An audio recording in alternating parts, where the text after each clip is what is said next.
Bonjour à toutes et à tous, heureux de vous retrouver aujourd'hui pour parler des nouveaux Lenovo IdeaPad 5i Pro et le 5 Pro ainsi que le 5G. Donc ces trois PC sont pas encore sortis, ils vont sortir en mai et en mars, enfin en mars et en mai en tous les cas dans l'ordre chronologique. Vous allez le voir, c'est des PC que je n'ai pas encore eu par les mains, que personne n'a eu tout simplement parce qu'ils vont être annoncés durant le CES 2021 à partir donc de demain, le 11 janvier jusqu'au 14 janvier. Donc le CES est totalement dématérialisé suite au Covid. Ce qui est bien avec le CES, c'est que chaque année les marques teasent un petit peu sur leurs nouveaux produits. Et là, aujourd'hui, je voulais vous parler des Lenovo IdeaPad 5 Pro, 5i Pro et le 5G. C'est parti! Et on commence tout d'abord par parler des deux PC, l'IdeaPad 5 Pro et le 5i Pro, qui sont deux PC qui vont se ressembler énormément de par leur configuration. La seule petite chose qui va changer à l'intérieur, ça sera le processeur. D'un côté, le 5i Pro qui va embarquer un processeur i7 de 11e génération et à côté, un 5 Pro qui lui va proposer de l'AMD. On ne sait pas trop ce qu'il y aura comme AMD à l'intérieur. On attend de voir. En tous les cas, les configurations seront assez similaires. Donc, on sera sur deux PC qui proposeront une version 14 pouces et une version 16 pouces. Suivant la version, on proposera donc des PC avec un châssis métallique, donc des PC assez solides. C'est ce qui est proposé par Lenovo cette année. En plus de ça, c'est des écrans 16 dixièmes. Donc, niveau résolution, on sera sur de 2,8K en 90 Hz pour les 14 pouces et pour les 16 pouces du 2,5K cadencé à 120 Hz. Pour les 14 pouces, on sera sur des GPU Nvidia 450. Pour ce qui est du stockage, on sera sur du M2 en 1 Teraoctet pour les 14 pouces. Et pour élargir la connectivité, on sera sur ces deux PC équipés d'un Thunderbolt 4. Pour la version 16 pouces, évidemment, ces PC embarqueront des cartes graphiques, donc un GPU qui sera beaucoup plus intéressant. On parle forcément de RTX série 30. Donc ça, c'est un petit peu le mystère. On ne sait pas trop ce qu'ils vont nous annoncer au CES. Mais en tous les cas, tout le monde s'attend à avoir de la RTX. Donc des PC qui auront en plus de ça, donc soit 16 Go de RAM, soit 32 Go. Donc on sera sur des PC pour du 16 pouces qui avoisinera le PC gamer, pour le PC 14 pouces, plus de la bureautique et on va dire du multimédia. Pour ce qui est de la sécurité, on aura une caméra à reconnaissance faciale Windows Hello, donc ça sera une caméra IR, et en plus de ça, une caméra TOF qui, elle, de son côté, aura une fonction assez intéressante, c'est si vous détournez la tête de l'écran, etc., si vous êtes en train de lire une vidéo, cette vidéo se mettra en pause. Ça, c'est pas mal. Je trouve ça intéressant, tout simplement, niveau sécurité. Vous arrivez devant votre ordinateur, il vous reconnaît, il se déverrouille. Ça, c'est bien. Après, derrière, quelqu'un d'autre arrive, il se déverrouille pas. C'est un côté sécurité parce qu'on sait, Lenovo, quand même, est axé assez professionnel. On va pas s'en cacher. l'IdeaPad 5i Pro ou le 5 Pro sont quand même des PC en version 14 pouces qui sont faits pour des professionnels. Par contre, c'est vrai que sur la version 16 pouces, on va ouvrir un petit peu plus. On va proposer des PC qui pourront gérer, pourquoi pas aussi. Alors, je parlais du gaming.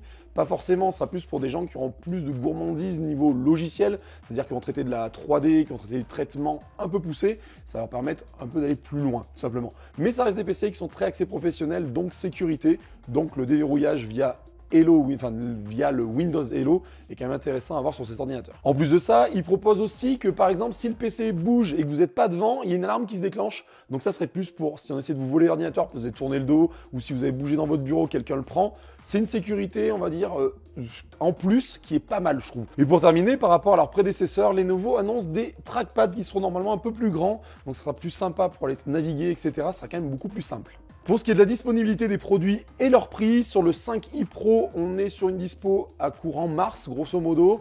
Pour le 14 pouces, on commencera à un prix à 699 €. Pour ce qui est de la version 16 pouces, celle-ci sera poussée à 899 € de base, suivant les options que vous allez mettre dedans. Voilà, celui-ci sera dispo en mars. Pour ce qui est de l'IdeaPad 5 Pro, celui-ci sera dispo courant mai pour la version 16 pouces et lui aussi courant mars pour la 14 pouces. Pour ce qui est de la 14 pouces, on sera sur un prix de lui aussi de 699 €. Par contre, sur la version 16 pouces, on devra avoisiner les 799 € de départ et après, sur l'option que vous mettrez dedans, ça évoluera en termes de prix. Et on passe tout de suite à l'IdeaPad 5G. Comme son nom l'indique, c'est un PC portable qui acceptera une carte SIM, donc il supportera bien évidemment la 5G, mais aussi la 4G. Ils n'en ont pas parlé on va dire dans le titre, tout simplement, ça en jette un peu plus vu qu'on est sur une nouvelle technologie de 5G. Vous allez le voir, ce PC est très intéressant puisqu'il n'embarque pas de processeur AMD ni de processeur Intel, car il embarque un processeur Qualcomm Snapdragon 8 CX. En plus de ça, qui est couplé avec ce processeur, comme très souvent, une carte graphique, l'Adreno 680, une dalle IPS de 14 pouces en Full HD, donc on est quand même sur un bel affichage. On est sur 8 Go de RAM à l'intérieur de ce PC, donc c'est assez limité. On n'oublie pas pas que c'est un PC qui est fait pour de la bureautique et de la mobilité, en rajoutant en plus donc un stockage de 512 Go. C'est pas fou, mais ça suffit pour faire de la bureautique. Et par contre, le gros point fort de cet ordinateur, c'est ce qui est annoncé comme 20 heures d'autonomie. Alors, avant de lancer des plans sur la comète, on va dire qu'il va falloir attendre un peu quelques benchmarks, voir si les 20 heures d'autonomie se font avec l'écran au minimum de chez minimum, tout au mini, ou est-ce qu'avec une configuration, on va dire, assez standard, on arrive à atteindre 20 heures. Alors 20 heures, c'est énorme pour un PC portable, mais j'ai envie de vous dire, pour quelqu'un qui bosse en amphi, quelqu'un qui bouge beaucoup au boulot, c'est intéressant d'avoir 20 heures d'autonomie, même si demain, on va dire qu'on monte un peu les configurations et qu'on descend un petit peu en autonomie et qu'on tombe à ne serait-ce que 15 heures d'autonomie, voire 10 heures, je trouve ça déjà assez énorme de mon côté. En tous les cas, un PC qui promet de belles choses. Bref, une belle promesse. Maintenant, est-ce qu'elle sera tenue ? Il faut savoir qu'aussi, ce PC va peser 1,2 kg. Niveau mobilité, on est vraiment à l'optimal, à mon sens. Sur du 14 pouces, 1,2 kg, c'est très léger. Ça se déplace très facilement.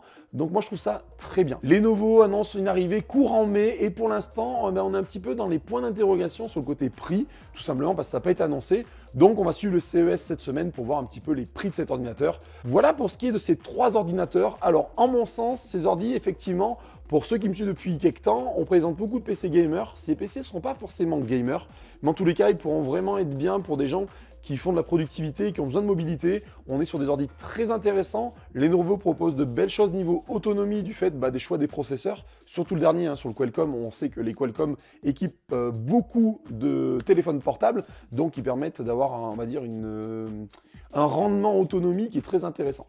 Voilà, j'espère que cette vidéo vous aura plu. J'essaie de vous faire d'autres vidéos dans la semaine sur le CES 2021. Ça risque d'être chaud.